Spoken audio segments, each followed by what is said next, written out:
Elegy written in a country churchyard by Thomas Gray.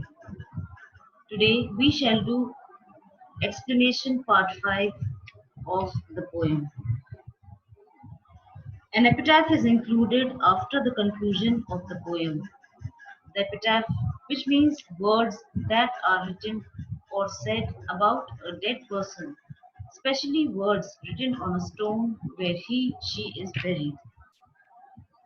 Stanza 30. Here rests his head upon the lap of earth, a youth to fortune and to fame unknown. Fair science frowned not on his humble birth, and melancholy marked him for her own.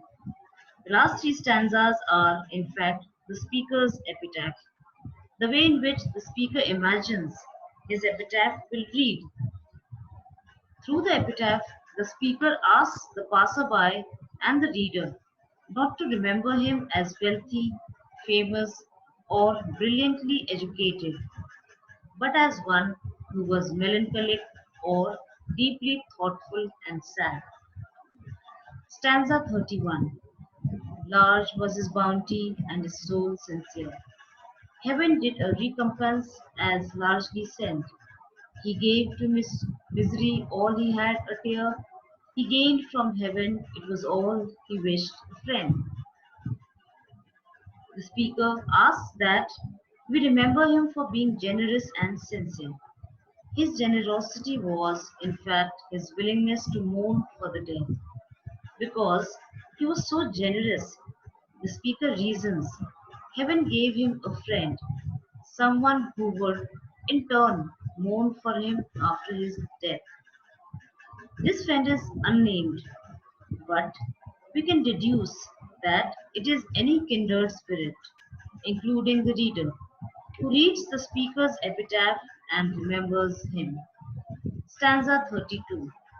No father seek his merits to disclose, or draw his frailties from the dread abode.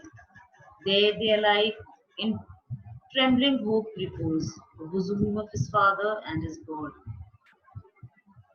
This is stanza 32, in which the speaker concludes by cautioning the reader not to praise him any further.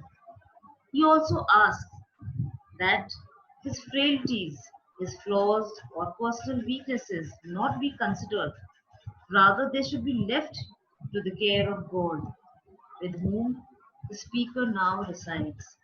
The poem, then, is an elegy not only for the common man, but for the speaker himself.